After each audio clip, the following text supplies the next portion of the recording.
May bali-balita po ma'am na magre-resign po kayo. Your reaction po on this? Oh, never gonna happen.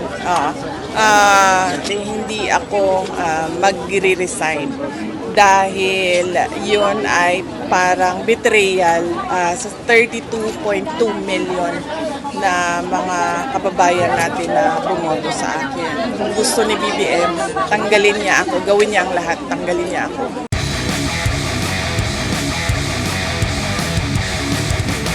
Ma'am, ano po masasabi niyo sa performance ng defense team niyo sa ongoing impeachment trial? Yes. Lagi ako nagpapasalamat sa legal team, sa defense team, at sa mga kababayan natin sa suporta nila sa akin at syempre sa tulong nila sa akin at patuloy nila na pagtitiwala sa Office of the Vice President. Personally, ma'am, kumusta na po kayo? Oh, okay lang ako, ma'am.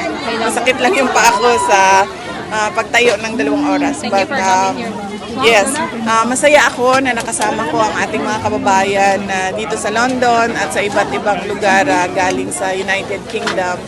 At masaya din ako na nakausap ko sila at nalaman ko kung ano yung mga problema bilang isang overseas Filipino dito sa United Kingdom. At syempre, nagpapasalamat ako sa panahon na napaabot ko sa kanila yung mensahe ko para sa mga kababayan natin. May bali-balita po ma'am na magre-resign po kayo. Your reaction po on this? Oh, never gonna happen. Hindi ako magre-resign dahil yun ay parang betrayal sa 32.2 million na mga kababayan natin na bumoto sa akin. Kung gusto ni BBM, tanggalin niya ako, gawin niya ang lahat, tanggalin niya ako. You have publicly declared, ma'am, that you will run for president sa 2028 and Senator Robin Padilla said that he is willing to run as VP. Your reaction to this, ma'am? Sa ngayon, pinaprioritize namin yung trabaho namin sa Office of the Vice President at yung defense sa impeachment trial. Kahit pa man na sinabi ko na tatakbo ako sa 2028 elections, lahat ng preparations doon ay mangyayari kapag tapos na yung impeachment trial. Last 2 questions po, ma'am. Ano po ang masasabi niyo sa nananatili niyo po mataas na trust and approval rating po sa mga iba't ibang survey? Oo. Ako ay isang blessed na tao ng Diyos dahil sa kabila ng kahirapan na pinagdadaanan ng opisina namin at sa paninira ng administrasyon sa akin, sa aking pamilya at sa aming opisina, nandiyan pa rin yung suporta at tiwala ng mga kababayan natin. Kaya malaking bagay yon at sa Diyos ako nagpapasalamat at syempre sa ating mga kababayan. Last question, ma'am. Ang huling mensahe niyo po para po sa ating po mga kababayan. Oh yes. Huwag tayo mawala ng pag-asa. Alam ko frustrated na ang mga tao, galit na ang mga tao at nawawalan sila ng pag-asa na kung meron pa bang pagbabago at mas maayos na Pilipinas para sa atin at para sa ating mga anak. Pero kapag nagtulungan tayo, ibalik natin ang tapang at malasakit, merong pag-asa ang mga Pilipino at ang ating mahal na Pilipinas. Salamat, Thank you.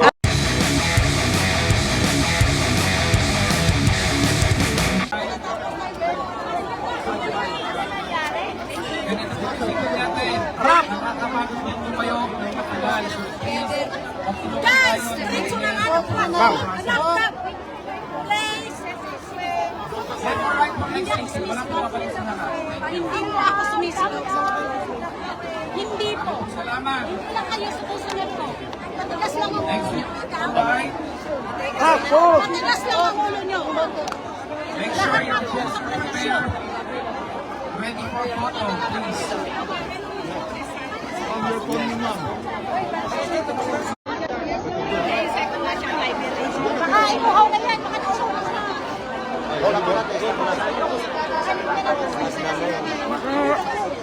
Kuya, huwag niyo hayaan may tao dito.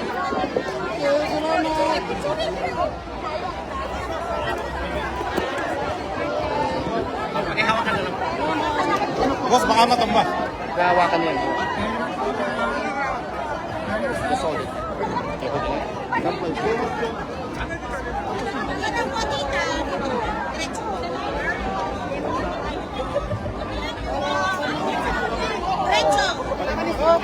Diretso. Wala po, please po, don't touch me. Malakas po ang temptation, pero please.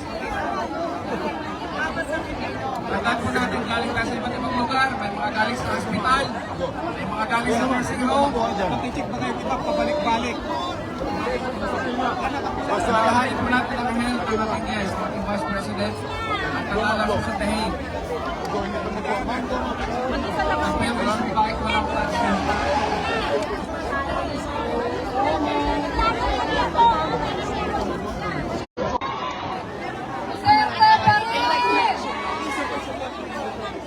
Exit na po. Tapos na.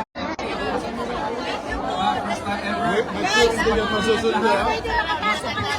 Wala. Wala naman yung iba. Oo. Bagsak na bagsak. Habang ang ating mahal na Vice Presidente, pataan.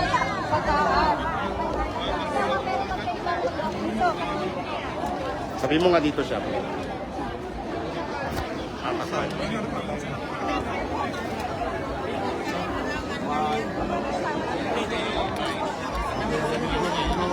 Mas marami pa tayo sa mga taong gustong ipa-impeach ang ating VP, Sara. Tama.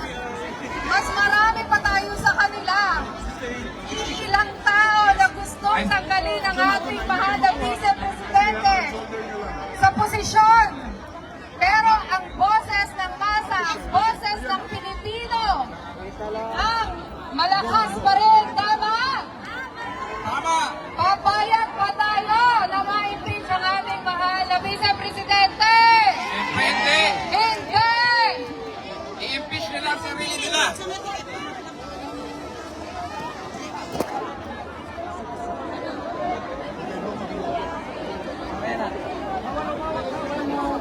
Siguro po sa mga marshal, may ano po, may taga-prepare ng ano, ng poll. Ready yung phone nila ha. May taga-prepare po ng poll ng mga susunod para mabilis. Una. Mga marshal, may taga-prepare ng ganito. Ang camera, ready na? Mira mo. Ready.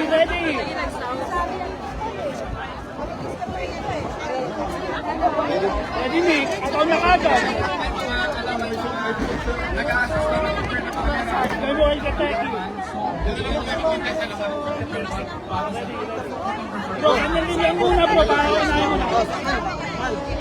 Sige na. Pag ready yung phone nyo ha. Pag hindi ready. Sige. Sige, diretso na.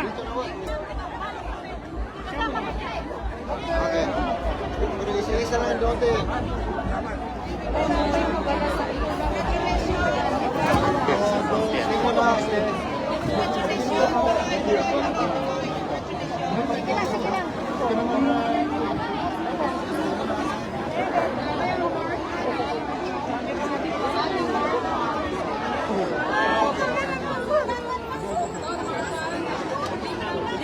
Dalawa kami.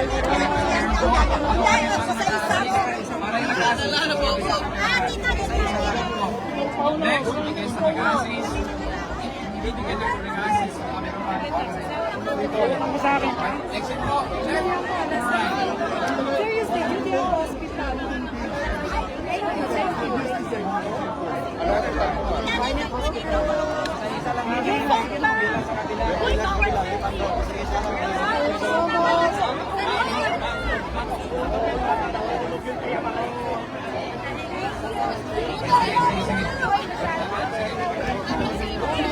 Go. Ano lang.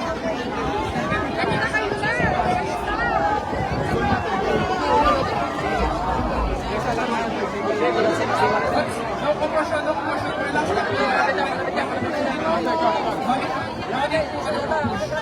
Yan po meron po.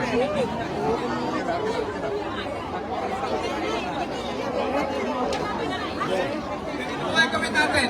May space sa likod. Baka po kayo ng pila. Mas maganda. Para hindi ka nagsisisikan. Meron na bang pila? Gawa na lang kayo ng social lang. Ganun, para ayos. Kita nyo na tutulungan kayo. Mamaya may matutunan dyan. Pero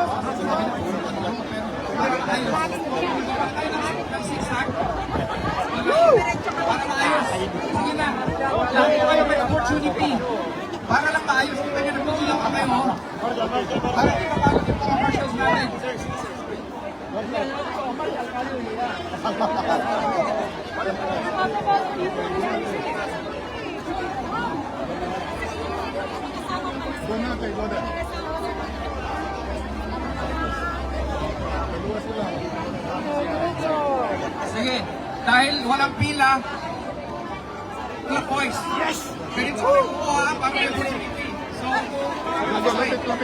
dito, o next dito. Clockwise and clockwise tayo. Ganito, left to right tayo kukuha. Left to right, para may opportunity. Pero kung kayo ng pila, maganda sana. Diyan naman, diyan naman. Yes. Tatlo, sir kami. 1, 2, 3. 1, 2, 3. Okay ba yun? 1, 2, 3. Ano dito? Dito ulit. Okay na kami dyan. Probably one of the coming close to about. I-open mo na kuya. Okay, okay, no problem. Tatlong side. I-open mo dito. Yeah. Para tatlong opening. Yeah. 1, 2, 3. 1, 2, 3. Wait. 1, 2, 3. Diyan naman.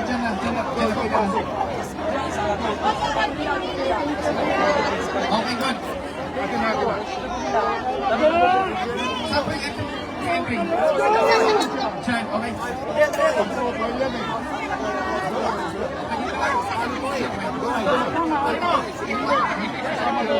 Patawagin ko tayo, sir. Mag-coordinate tayo. 1, 2, 3. Come on. Sino